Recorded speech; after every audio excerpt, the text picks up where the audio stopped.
नमः समय साराय स्वानुभूत्या चकास्यते चिस्वभावाय भावाय सर्वभावान्तरच्छिदे अनन्तधर्मणस्तत्त्वं पश्यति प्रत्यगात्मना अनेकान्तमयी मूर्ति नित्यमेव प्रकाश्यताम्।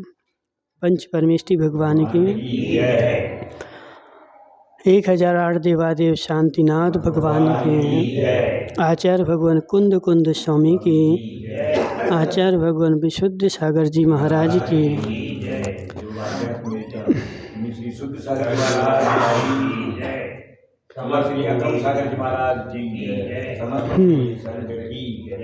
यहाँ पे अपनी चर्चा चल रही थी, ठीक है, कि वस्तु व्यवस्था के बारे में, कि इसमें अपन को करना क्या है। तो वस्तु व्यवस्था को क्या करना है कि जैसी है वैसी जानना है। संजय भाई, वस्तु व्यवस्था जैसी है वैसी जानना है, उसमें कम बड़ी करना नुकसानदायक है। अब किसी आदमी को चाय जो है ज़्यादा शक्कर की पसंद है, किसी को कम शक्कर की पसंद है। तो एक व्यक्ति होता है जिसको चाय को बोलता है कि ज़्यादा शक्कर की हो, और एक बोलता है कम शक्कर की। अब बताओ कि चाय कौन सी अच्छी है? उसके हिसाब से चाय तो वही अच्छी है जो नॉर्मल हो, ठीक है ना। नहीं, एक वो उदाहरण बता रहे ना। तो कहने का आशय क्या है कि वस्तु व्यवस्था जैसी है वैसी जानोगे तो सम्यक दर्शन होगा, सम्यक ज्ञान होगा। और उसमें यदि गड़बड़ी करोगे तब नुकसान होगा, और नहीं जानोगे तब भी नुकसान होगा। संजय भाई, किसी भी चीज को अपन बिना जाने छोड़ नहीं सकते। जान करके छोड़ोगे तो नुकसानदायक नहीं होगी, और बिना जाने छोड़ोगे तो नुकसानदायक होगी, ठीक है ना। जान ली ना वस्तु को, अब जान ली, अब छोड़ दो, कोई दिक्कत नहीं। लेकिन जब तक जानी नहीं, कई बार हमने ऐसा देखा कि 80 साल का डोकरा एक बेचारा वो गटागट खा रहा था, बच्चों को छुड़ा छुड़ा के। गटागट आते ना, वो गटागट मूर्छन के बनते जो, तो वो मूर्छन के गटागट बच्चा वो खा रहा था। कौन? 80 साल का डोकरा। अब उसके साथ समस्या क्या हो गई कि बेचारे ने बचपन में नहीं खाए ना, बचपन में खाए नहीं। अब उसको ऐसे लग रहा है कि अरे ये तो बहुत अच्छी चीज़ है, अब खाई तो इसको अच्छी लग रही। अब जिसने बचपन में खा के छोड़ दी, अब वो नहीं खाएगा। जो जान करके वस्तु को छोड़ेगा उसके भाव नहीं होंगे, आश्चर्यपना नहीं होगा। जब भी वस्तु को जानोगे ना, संजय भाई सुनो ना, यहाँ क्या मोबाइल चला रहे, क्या कर रहे थे, नीचे क्या देख रहे, कुछ सोच रहे हो? तो कहने का आशय क्या है कि वस्तु को एक बार जान लो, और जान करके यदि अपने योग्य है तो उसको प्राप्त कर लो, और नहीं है तो उसको छोड़ दो। अब यदि आपने वस्तु को एक बार जानी है और दूसरी बार आपको कोई फिर से जना रहा है उसको, अब ईर्ष्या नहीं करना, उसको सहज रूप से समझना है। हो सकता हमने जो पिछली बार जानी थी उसमें कुछ कम बड़ी रह गई हो, पिछली बार जो हमने उस वस्तु को जाना था उसमें कमी रह गई हो, या बड़ी हो गई हो, या हमने विपरीत जान लिया हो, कुछ ना कुछ तो हो सकता है कि छदमस्त हो। तो उसको और जानो, उसके ऊपर और चिंतन करो। अब लोक में एक व्यक्ति उसी वस्तु को इस ढंग से जान रहा है, उसी वस्तु को दूसरा इस ढंग से जान रहा है। अब तुमने उसको जाने बिना बोल दिया अरे वो तो झूठा है, वो तो झूठा है। उसको झूठा भी करार देने के लिए उस वस्तु का निर्णय करना पड़ेगा। जो इस प्रकार से जान रहा है, इसने गलती करी तो कहाँ करी? संजय भाई, यदि उसकी गलती आप पकड़ लोगे तो आपको संतोष आ जाएगा, शांति मिल जाएगी।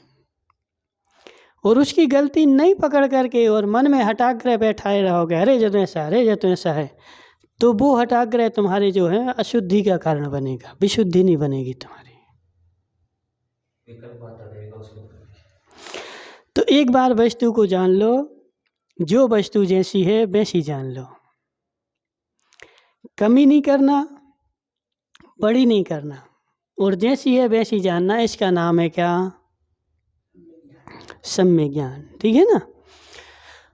अब अपन ने लोक में सुना है, देखा है, पढ़ा है कि ये देव मिथ्या है, जी मिथ्या दृष्टि दे, ये मिथ्या दृष्टि है। अब वहां पे प्रश्न खड़ा करो कि मिथ्या क्या है। ठीक है ना, मिथ्या क्या है, ये किस दृष्टि से मिथ्या है। इसको तुमने मिथ्या दृष्टि बोला ना, ये देव मिथ्या दृष्टि है, जी कुदेव है, ऐसी बोल देते। इसमें क्या ऐसा है कि ये कुदेव है? ठीक है ना, इसमें क्या ऐसा है कि ये कुदेव है? क्या इसमें ऐसा है कि ये मिथ्या दृष्टि है? और ऐसा सुनकर के बहुत आए धर्मात्मा लोगों ने उनको कुदेव मान के, उनको मिथ्या दृष्टि मान करके उनसे द्वेष करने लगे, और उनसे द्वेष करके बेचारे स्वयं मिथ्या दृष्टि हो गए। उनसे द्वेष कर लिया ना, क्योंकि वस्तु स्वरूप जैसा था वैसा नहीं जाना, और वैसा नहीं जाना तभी तो तुम्हें द्वेष हुआ उनसे। और जब तुम्हें द्वेष हो गया, उनसे घृणा हो गई, उनसे घृणा हो गई, अरे ये मिथ्या दृष्टि दे, वैसे घृणा करो, इससे घृणा करो, तो उसके घृणा करके तुम स्वयं मिथ्या दृष्टि हो गए।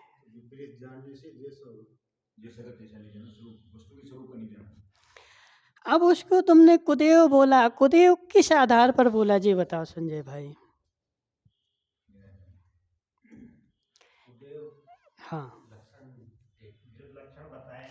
हाँ हाँ। अब दो देव भी दो प्रकार के हो गए, एक देवादि देव, एक चतुर्निकाय के देव। हाँ, किसकी चर्चा है? देवादि देव की है ना। तो देवादि देव के जो लक्षण हैं, वह लक्षण आपको रोड पर रखी हुई मूर्ति में नहीं दिखे। ठीक है ना, तो नहीं दिखे तो इसका मतलब है कि ये देवादि देव नहीं है। ठीक है ना, लेकिन देव तो है कि नहीं है? देव तो है, देव तो है। चतुर्निकाय का देव तो है कि नहीं है?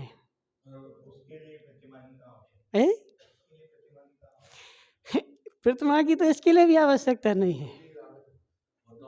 इसके लिए, इसके में प्रतिमा में देव तो है नहीं ना, अनंत देव तो है नहीं। जे एक कल्पना करी गई है, तो उसमें उन्हें जो कल्पना करी तो वो मिथ्या क्यों हो गया? क्योंकि उसमें देवादि देव की कल्पना कर ली, इसलिए वो कुदेव हो गया। जो उसमें देवादि देव की कल्पना करेगा वो उसके लिए कुदेव हो जाएगा, और जो देव की कल्पना करेगा उसके लिए कुदेव नहीं होगा, उसके लिए देव ही होगा। संजय भाई, और उसमें देवादि देव की कल्पना नहीं करके देव की कल्पना करोगे तो देव जैसा व्यवहार करेगा। नहीं तो पूजा करने की तो हम बोल ही नहीं रहे ना तुमसे। हम तो देखो, हमारी बात सुनो संजय भाई, देव की पूजा करना वो अलग मैटर है। देव को पूजा जो कर रहा है वो देवादि देव मान रहा है, वो गड़बड़ी हो गई ना। तो जब तुमने दो ही हमने पहले बोला कि तुमने उसको देवादि देव बोला तो वो तुम्हारा कुदेव हो गया। कुदेव का मतलब क्या होता है? खोटा देव। अब देखो इसको और विस्तार करें, जैसे क्या नाम है तुम्हारा, बीरू भाई, कितने कटोरी खीर पी थी? खीर कितने कटोरी पी ली? हाँ,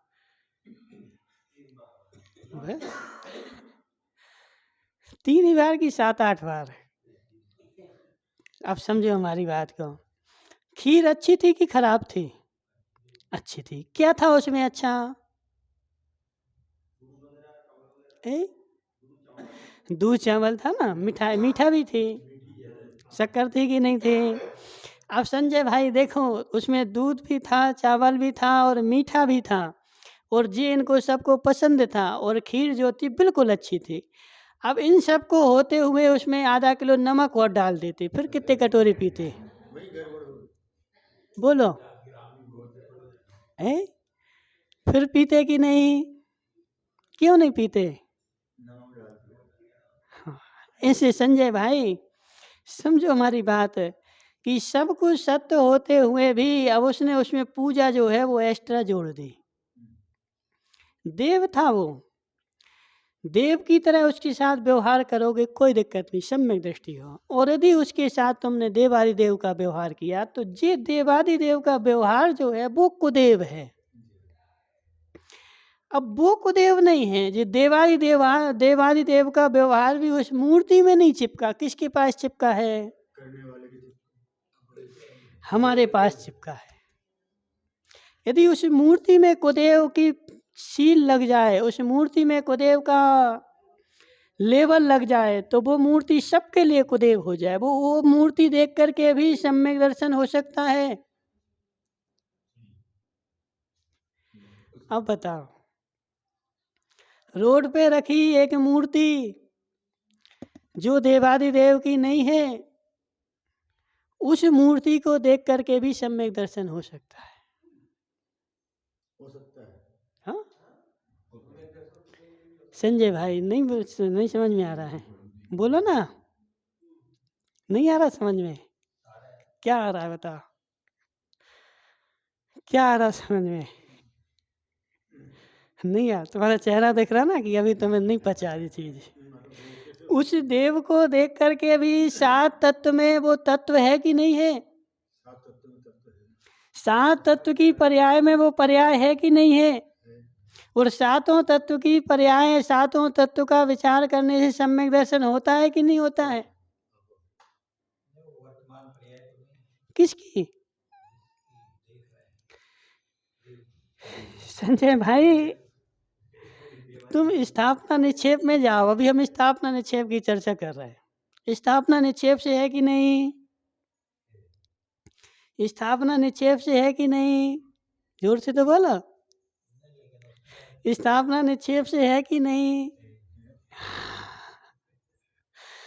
स्थापना नहीं, देखो फिर यदि उसको नहीं है तो फिर ये भगवान भी नहीं है, ये अनंत भी नहीं है।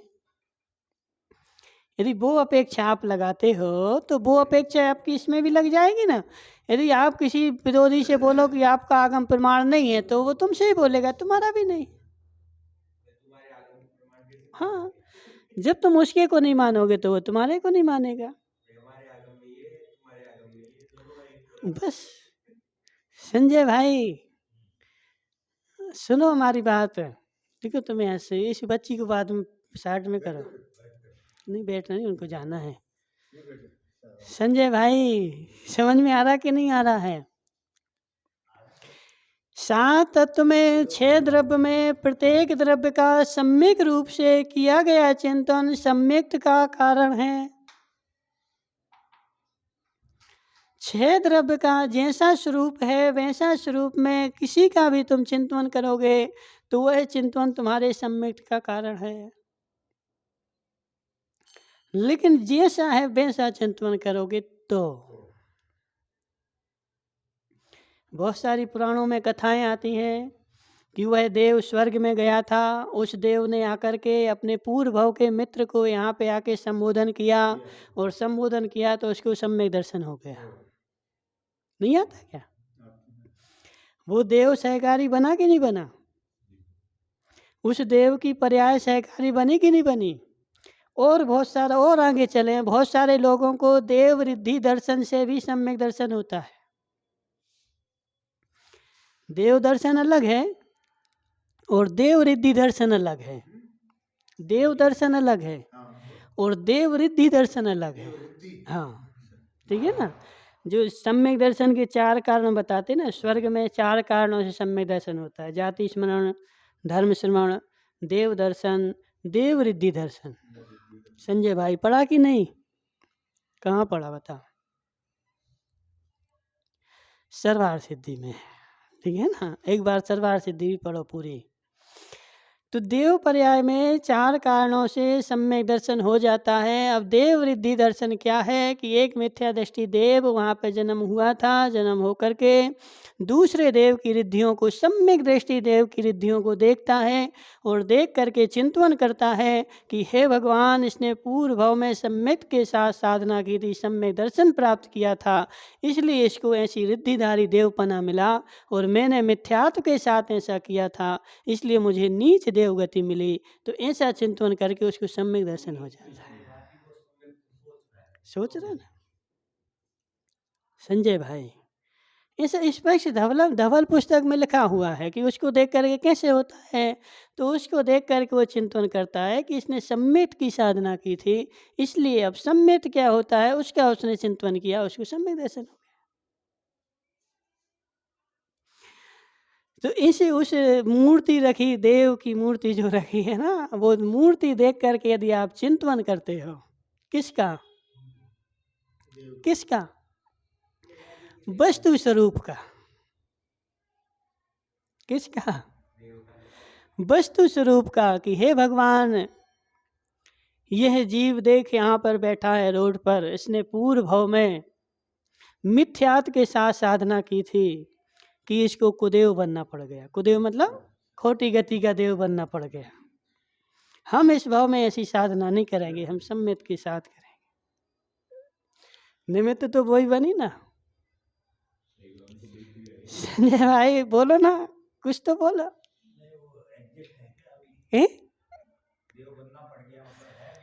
कौन देव नहीं है क्या? हाँ, तो अब देखो, अब इसमें क्या है कि तुम नाम नहीं लो किसी का, जितनी भी संसार में मूर्तियां रखी, सब में एक ही हो ये जरूरी नहीं है, सब जगह अलग अलग हो सकते हैं। यहाँ दूसरा है, वहाँ दूसरा है, वहाँ दूसरा है, वहाँ दूसरा है, और इसी कारण आज देखा जाता है कि संसार में अलग अलग जगह अलग अलग चमत्कार हो रहे हैं। जितनी पावर यहाँ की में है वहाँ पर में नहीं है। बहुत सारे हैं, अजमेर के पास नहीं पता, और संजय को पता होगा, जाते रहते हैं। देखते नहीं है, दिख जाता है। संजय भाई नारेली है। हाँ हाँ, देखते नहीं है, दिख जाता है। तो उसमें आके रह सकते ना। तो देखो, सबसे पहली बात तो क्या है कि संजय भाई को अभी चतुर निकाय के देव पे श्रद्धा नहीं है, ठीक है ना। सबसे पहले तुम्हें चतुर निकाय के देव के ऊपर श्रद्धा करना पड़ेगी।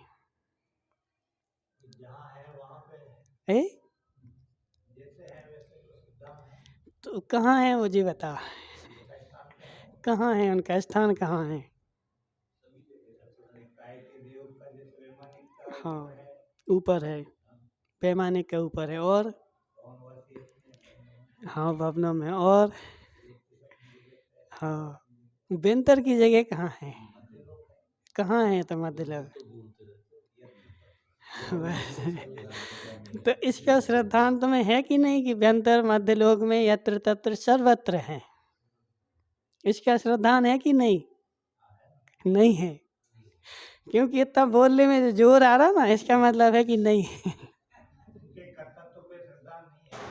नहीं, हमारी बात सुनो, उन पे श्रद्धान है कि नहीं है? उन वो कहाँ रहते इस पे श्रद्धान है कि नहीं है? इस कमरे में रह सकते कि है नहीं रह सकते, इस पे श्रद्धान है कि नहीं है ना। अब वो किसी के कार्य में निमित्त बन सकते कि नहीं बन सकते, इसके ऊपर आपका श्रद्धान नहीं है, ठीक है। वो किसी के कार्य में निमित्त बन सके या नहीं बन सके, इसका आपको आगम प्रमाण दे दें। जी रखी पंचाश टीका है, इसके मंगलाचरण में देख लो पकड़ो। मोक्ष मार्ग प्रकाशक, उसके मंगलाचरण में देख लो, ठीक है ना। अब मोक्ष मार्ग प्रकाशक तो प्योर ग्रंथ है, अब देखोगे वो तो मुमुक्षुओं का है, तो उसमें भी स्पष्ट लिखा हुआ है।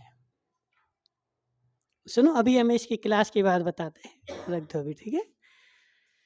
क्योंकि अभी देखोगे तो फिर जी बंद करना पड़ेगा। संजय भाई सुनो, हमारी बात सुनो। वहाँ पे प्रश्न किया गया है, धवल पुस्तक 1 में जब मंगलाचरण किया तो वहाँ भी प्रश्न किया गया है कि आप मंगलाचरण क्यों करते हो, मंगलाचरण करने की आवश्यकता क्या है? तो आचार्य ने बोला कि मंगल करने से पापों का नाश होता है, विघ्नों का नाश होता है, आते हुए विघ्न जो हैं वो रुक जाते हैं, टल जाते हैं। तो वो विघ्न कैसे रुक जाते हैं?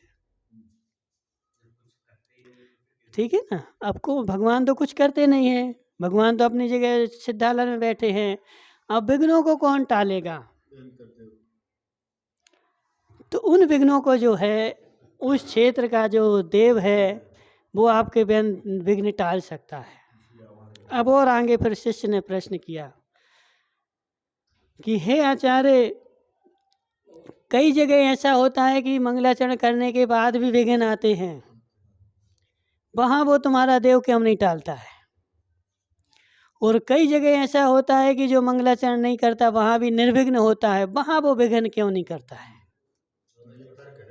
तर्क किया ना कि हमने मंगलाचरण किया था, भगवान की जय भी बोली थी, सारा मुहूर्त भी देखा था, फिर भी विघ्न हो गया, और वहाँ पर उनने कुछ नहीं किया था, उनको विघ्न नहीं हुआ, तो ऐसा क्यों हुआ? तो आचार्य बोलते हैं कि वो किसी चीज का कर्ता नहीं है, वो निमित्त है। ठीक है ना? संजय भाई, तुम्हारा प्रेस तुम्हारे पैसों का कर्ता नहीं है। तुमने जो प्रेस खोल रखा ना वो तुम्हारे धन के आने का निमित्त है, उपादान तो दूसरा है। नवरतन भाई टोंगिया, तुम्हारी कपड़े की दुकान तुम्हारे पैसा आने का निमित्त है, उपादान नहीं है, उपादान दूसरा है।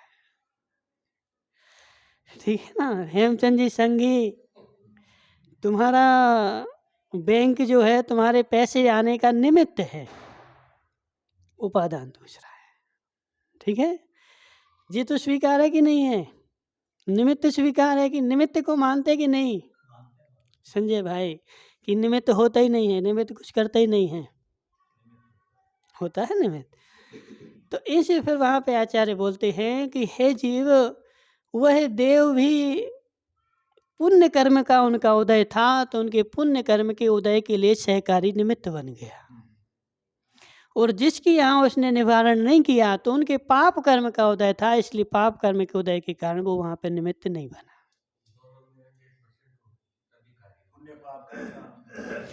अब उसमें देखा जाता ना, अब वहाँ पे और सारी चर्चाएं करते कि वो देव भी जो बैठा है, अब सीता को अग्नि पे जलना था, किसने निवारण किया? किस बेंतरु बेमाने कोई भी हो, देव आया था ना। सीता का अग्नि कुंड का जलना और उस देव का आकाश से निकलना, ऐसा निमित्त निमित्त संबंध बना कि उसी समय, क्योंकि देव अपने सुख में, उनको तो ऐसे विकल्प नहीं उठते कि हम वहाँ संसारी जीवों को, इन दुखी कीड़ों मकोड़ों को क्यों देखें। वो देव जो है ना वो अपन को कीड़े मकोड़े बोलते हैं, किसी दुखी प्राणी बेचारा इनको कुछ नहीं, इनको क्यों हम देखें, हम अपने सुख में मस्त है ना, इनको देख करके हम और दुखी हो जाएं। तो वो ऐसे अवधि ज्ञान नहीं लगाते कि हम संसार में जीवों को देखें, अवधि ज्ञान नहीं लगाते ऐसा। तीर्थंकर भगवान के पास अवधि ज्ञान है, लेकिन वे रोड तले देखते लगाते हुए नहीं चलते कि इसको लगा लें। जी पदमचंद जी प्राणाब इनकी पर्याय देखें, जी विकल्प आना ही संक्लेश है। तो वैमानिक जो जीव होता है ना वो विकल्प में नहीं जीता है, वो निर्विकल्प में अपनी शांति से जीता है। ठीक है, उसको विकल्प ही नहीं आते।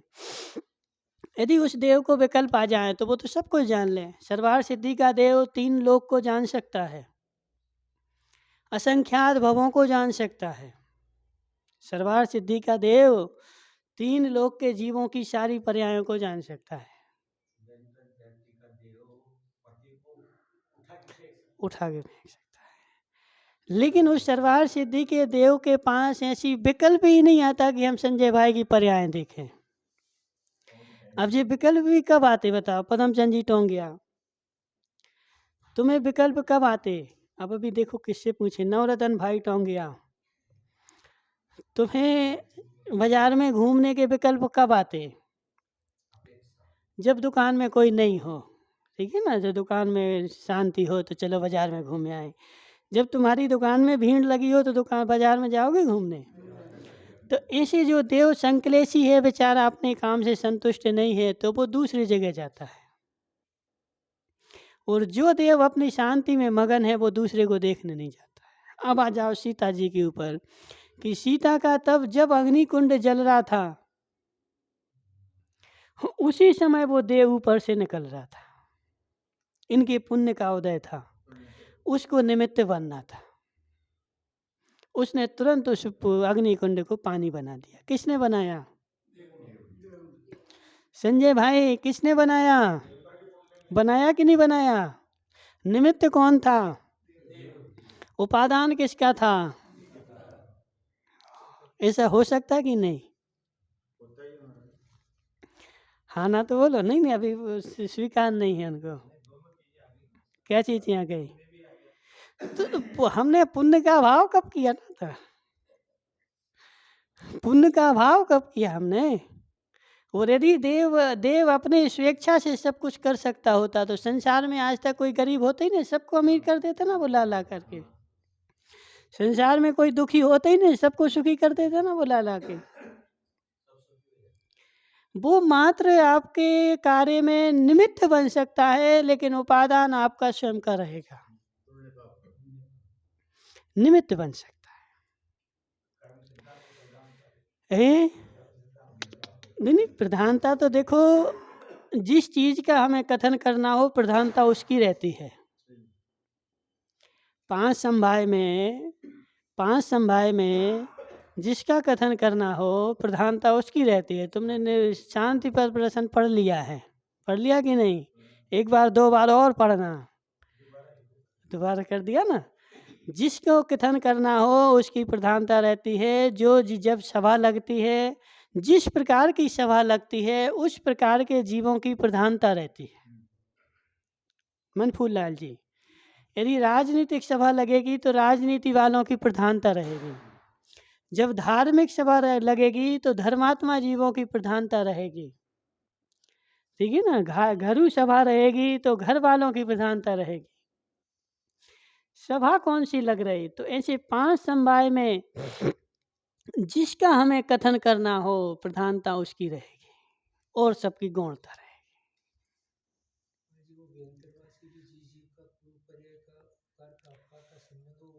वो तो सब लगेगा उसमें, उसका भी सब लगेगा। ठीक है ना। जिसका पूर्व पर्याय का निमित्त निमित्त संबंध होगा, इस पर्याय का पुण्य का उदय होगा।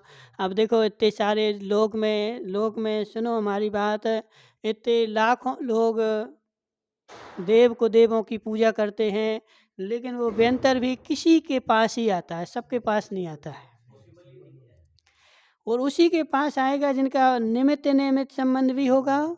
और निमित्त निमित्त संबंध होने के बाद उसका इस भाव का यदि ऐसा कीर्ति कर्म का उदय भी होगा। अभी एक लोक में भी बाबा चल रहा है, जो इतने बाबा चल रहा है कि उनके पीछे पीछे मुख्यमंत्री भी उनको घूम रहे हैं उनके पीछे। और कुछ दिन पहले वो जीव थैला लेकर के गांव की गलियों में घूमता था। मनफूल लाल जी, वही आदमी कुछ दिन पहले गांव की गलियों में घूमता था। और जब घूमता था तब भी वही पूजा पाठ करता था, और आज भी वही पूजा पाठ करता है। लेकिन आज उसकी ऐसा कीर्ति कर्म का इतना उदय है कि यदि एक बाहर उतरे तो बड़ी बड़ी गाड़ियां खड़ी उसके लिए, इसमें बैठो, बड़े बड़े टीवी चैनल खड़े। संजय भाई, स्वीकार है कि नहीं? क्या ईसा कीर्ति का उदय है, लेकिन वो देव उसके लिए निमित्त है। वो देव जो है ना वो उसका निमित्त है, और मात्र उतना निमित्त है उसका देव कि उसके देव में क्या होता है कि उसके पास अवधि ज्ञान है, और वो जो पूछता है तो वो बता देता है।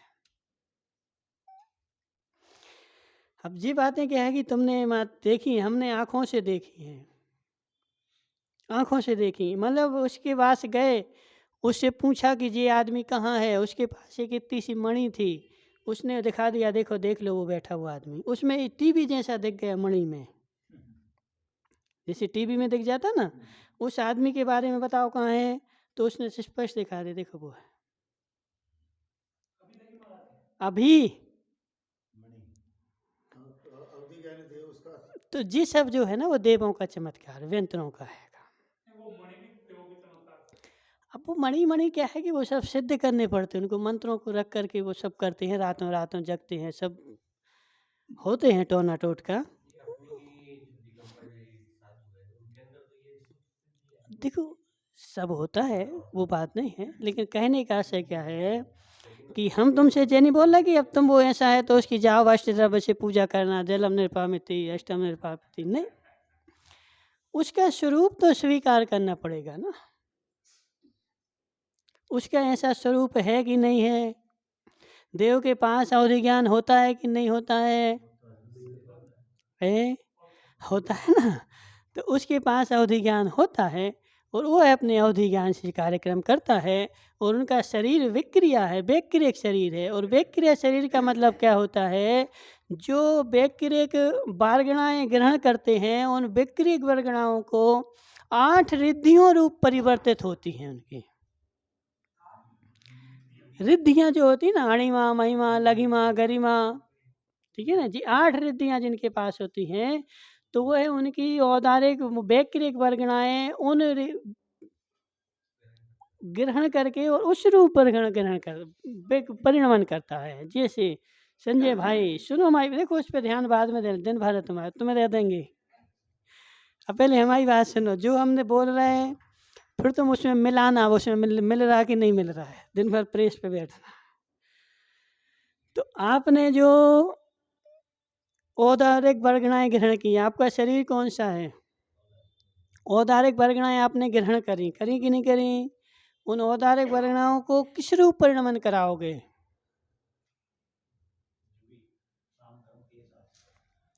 नाम कर्म के हिसाब से किस रूप परिणमन कराओगे? औदारिक शरीर रूप परिणमित होंगे, ठीक है ना। औदारिक शरीर का जो स्वभाव है उस रूप परिणमित होंगे, और विक्रियक शरीर का जो स्वभाव है वो व्यक्रियक शरीर, व्यक्रियक वर्गणाएं उस रूप ग्रहण होगी। तो व्यक्रियक शरीर के मतलब व्यक्रियक वर्गणाएं जो हैं वो अणिमा, लघिमा, महिमा इन विक्रिया रूप ग्रहण माने परिवर्तित होती हैं। तो उस देव का अस्तित्व है कि नहीं है? है, उनका अस्तित्व है कि नहीं है? प्रयोजन में क्यों नहीं है? प्रयोजन में क्यों नहीं है? सम्यक दर्शन के लिए प्रयोजन है ना उसका, सम्यक दर्शन के लिए प्रयोजन है ना उसका? नहीं है प्रयोजन, नहीं है प्रयोजन। हाँ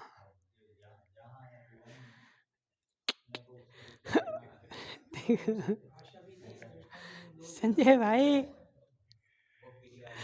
वो बात अलग चीज है, लेकिन वो चीज वस्तु है कि नहीं है?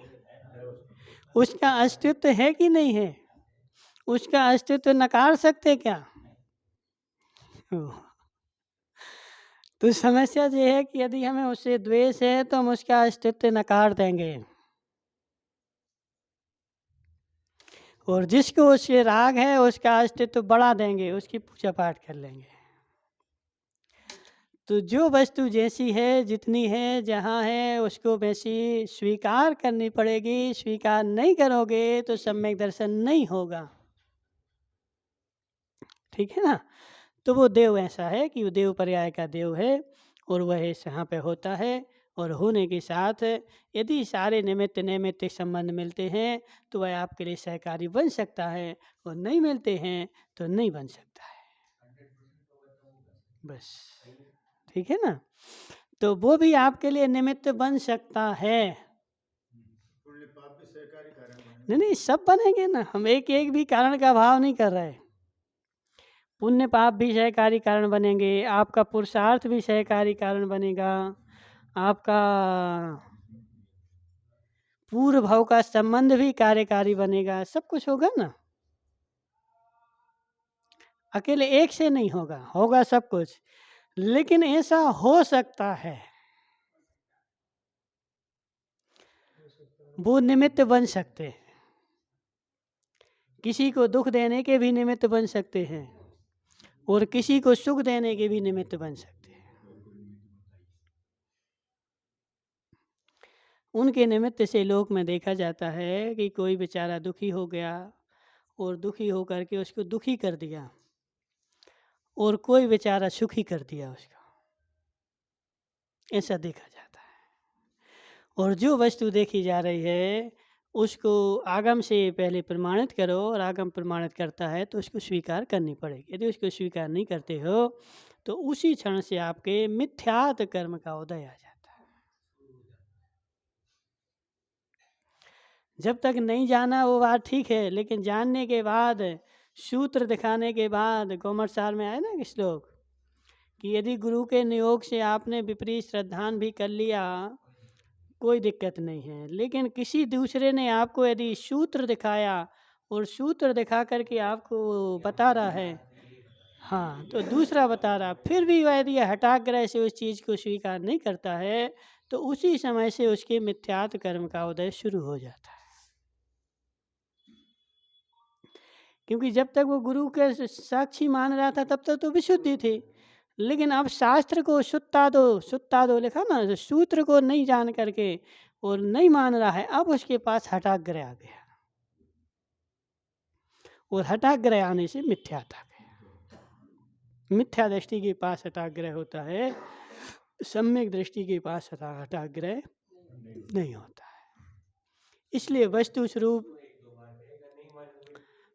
स्वरूप जैसी है, जितनी है, जो है उसको वैसी मानना है, ना तो उसको एक्स्ट्रा करना है ना उसको कम करना है, और जैसी है वैसी भी नहीं मानोगे। तो अब आजकल क्या हो रहा है ना, देखो लोक में अध्यात्म का चलन ज़्यादा बढ़ रहा है, और अध्यात्म के चलन में इन चीज़ों को तो वो स्वीकार करते ही नहीं, ठीक है ना। तो स्वीकार नहीं करोगे तो अध्यात्म तुम्हारा वो भी तुम्हें मोक्ष नहीं दिला पाएगा। वस्तु व्यवस्था को तो स्वीकार करना पड़ेगा ना। अध्यात्म ने तुम्हें क्या सिखाया? अध्यात्म ने तुम्हें स्वतंत्र होना सिखाया है, लेकिन स्वच्छंद होना नहीं सिखाया है, ठीक है ना। अध्यात्म तुम्हें सिखाता है कि यदि कोई देव तुम्हारे ऊपर उपसर्ग करे, आपके पास शक्ति है, अपनी शांति से बैठे रहो, बस बैठे रहो। यदि है तो, नहीं है तो उठ के भाग जाओगे। कुलभूषण देशभूषण मुनिराज के ऊपर इतना उपसर्ग हुआ, घोर घोर घोर घोर घोर घोर, और उनको पता था, मुनिराज थे, अवधि ज्ञानी थे, अवधि ज्ञान से उन्हें जान लिया था कि यह जो उपसर्ग कर रहा है ये असुर कुमार नाम का देव है, और यह पूर्व भाव का हमारा बैरी है, पूर्व भाव का हमारा बैरी है, और अब हमें इस बैर को समाप्त करना है। जी अपना बैर निकाल रहा है और हमें बैर से बैर बांधना नहीं है। वो भी चाहते तो उठ के भग जाते, वो चाहते तो उठ के भग जाते, और उठ के नहीं भगते तो कोई देव को वो भी बुला करके और लड़ाई करवा देते ना। लेकिन वो उनने पर वहाँ पे अध्यात्म को, उस वस्तु को भी स्वीकारा कि ये देव है, असुर कुमार का है, और उस वस्तु स्वरूप को, अध्यात्म को संभाला कि हमारे पास सहन करने की शक्ति है, इसलिए हम सहन कर रहे हैं। तो घोर घोर उपद्रव आए और उन्होंने सहन करे, लेकिन उस वस्तु स्वरूप को नकारा नहीं है संजय भाई। तो यदि आपके पास, देखो आगम कहता है कि यदि आपके पास शक्ति हो तो सहन करना, और नहीं हो तो भग जाना। क्या नाम तुम्हारा? धर्मचंद जी शास्त्री। तुम्हें कोई डंडा लेके आ जाए मारने के लिए, अब तुम्हारे पास यदि उससे इतनी शक्ति हो कि उसके डंडे को छुड़ा करके हम ले लेंगे, तो उसके सामने खड़े रहना, और यदि तुम्हें इतनी शक्ति हो कि वो हमें मार के डाल देगा तो भग जाना। सत्य है कि नहीं संजय भाई? तो वो निमित्त बनेगा। अब तुम बोलो महाराज हमारा उपादान होगा तो मार पाएगा, नहीं होगा तो नहीं मार पाएगा, तो कूदो तीसरे खंड से ऊपर नीचे से। संजय भाई तीसरे खंड से। अब बहुत सारे लोग बोलते हैं अरे हमारा हो, मरना होगा तो मर जाएंगे, नहीं होगा तो नहीं मर जाएंगे, तो ऊपर से कूदो ना छत पे से नीचे, क्यों नहीं कूद रहे?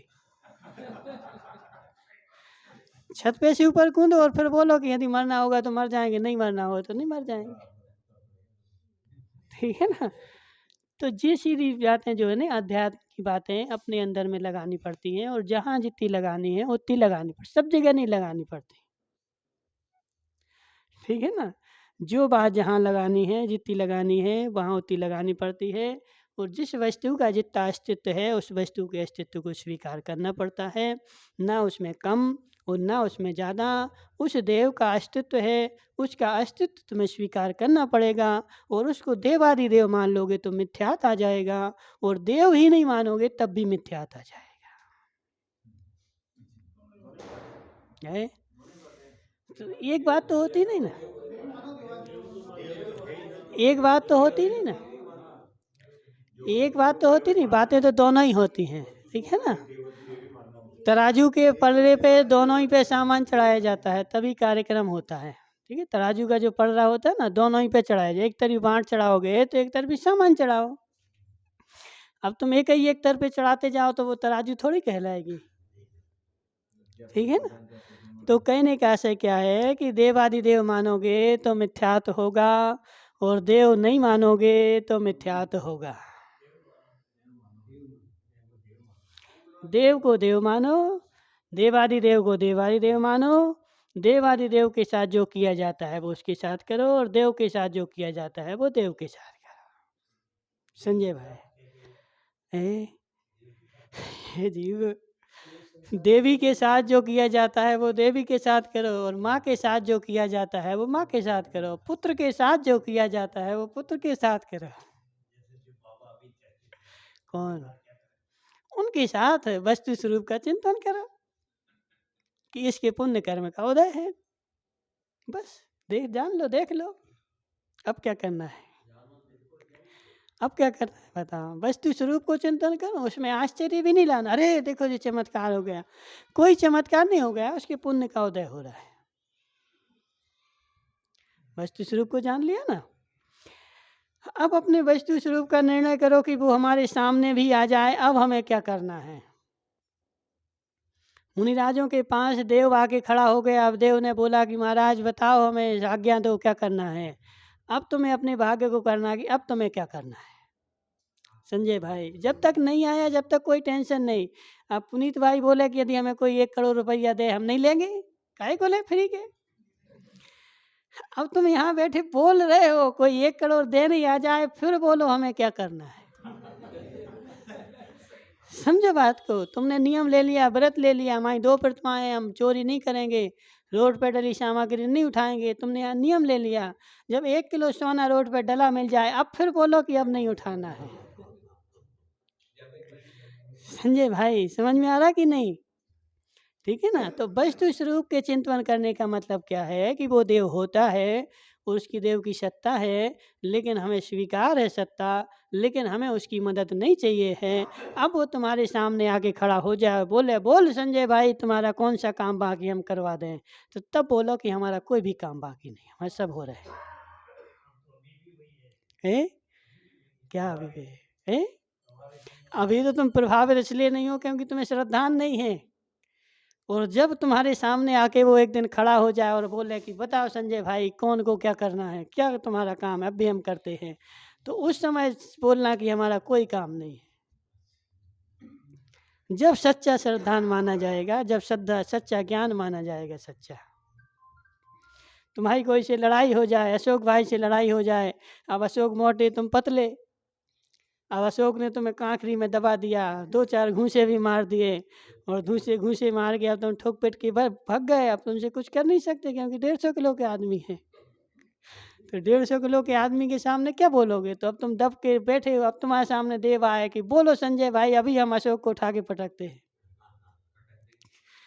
ठीक है ना, तो फिर तुम बोलना कि नहीं हमारा कोई काम नहीं, तो फिर माना जाएगा कि तुम्हारा वस्तु स्वरूप के ऊपर सच्चा श्रद्धान है और सच्चा ज्ञान है। जब तक वो वस्तु स्वरूप आया नहीं तब तक कहना अलग बात है, और सामने जब वस्तु आ जाए फिर कहना अलग बात है। इसलिए वस्तु स्वरूप जैसा है उसको वैसा स्वीकारो, वो देव की सत्ता को देव की सत्ता स्वीकारो, और देवादिदेव की सत्ता को देवादिदेव की सत्ता स्वीकारो, और जो जैसा है उसके साथ वैसा व्यवहार करना। ठीक है, अब करना है तो जय जिनेन्द्र तो मेरे को वो खड़ा है, क्या नाम है, पुनीत संगी खड़ा है, उसे जय जिनेन्द्र करना हो तो करो, नहीं करना हो तो नहीं करो, वो तुम्हारा काम है। कौन? पुनीत? तो नाराज हो जाएगा तो तुम्हारे बच्चे की शादी में नहीं आएगा। और अब देखो कहने का आशय क्या है कि यदि तुम्हें इतने दृढ़ श्रद्धान हो कि नहीं आएगा, हम अकेले कर लेंगे, तो नहीं करना। और यदि तुम्हें ऐसा डर हो कि हमें अपने बच्चे की शादी में समाज को बुलाना है, तो समाज से जय जिनेन्द्र करना कि जय जिनेन्द्र। अब इसके लिए तो करते, अब तुम इनसे जय जिनेन्द्र करते कि नहीं, क्या नाम है, शास्त्री जी से करते कि नहीं करते? क्यों करते हो बताओ? अब इतना सा प्रयोजन है कि अपन समाज में रहते हैं। वैसा तो है नहीं कि वो तुम्हें खाने को दे रहे हो, तुम उनके यहाँ खाने को जा रहे हो, बस इतना एक लोक व्यवहार है कि हमारे यहाँ कार्यक्रम होता है तो जी आ जाते हैं, इनके यहाँ होता है तो हम चले जाते हैं, इसलिए लोक व्यवहार निभा रहे। और नहीं निभाना हो तो कोई ज़रूरी थोड़ी है। तुम्हारे घर के बच्चे की शादी हो, तुम्हें पूरे गांव का जीवन कराना ज़रूरी थोड़ी है। तुम तो अपने अपने रिश्तेदारों करवा दो, तुम जिम लो और तुम्हें भाव ने फरवा के आ जाओ। तो जित एक लोक व्यवहार हो, करना हो करो, नहीं करना हो नहीं करो, कोई पाबंदी नहीं है बस। तो जैसी लोग लज्जा है, तो जिसका जैसा स्वरूप है उसका वैसा स्वरूप जानो, और जिसके साथ जो किया जाता है उसके पास उसके साथ वो करना है। वो करना हो तो करो और नहीं करना हो तो नहीं करो, कोई ज़रूरी नहीं है। तो वस्तु स्वरूप जैसा है वैसा जानना पड़ेगा, तभी सम्यक दर्शन होगा। बोले शांतिनाथ भगवान की।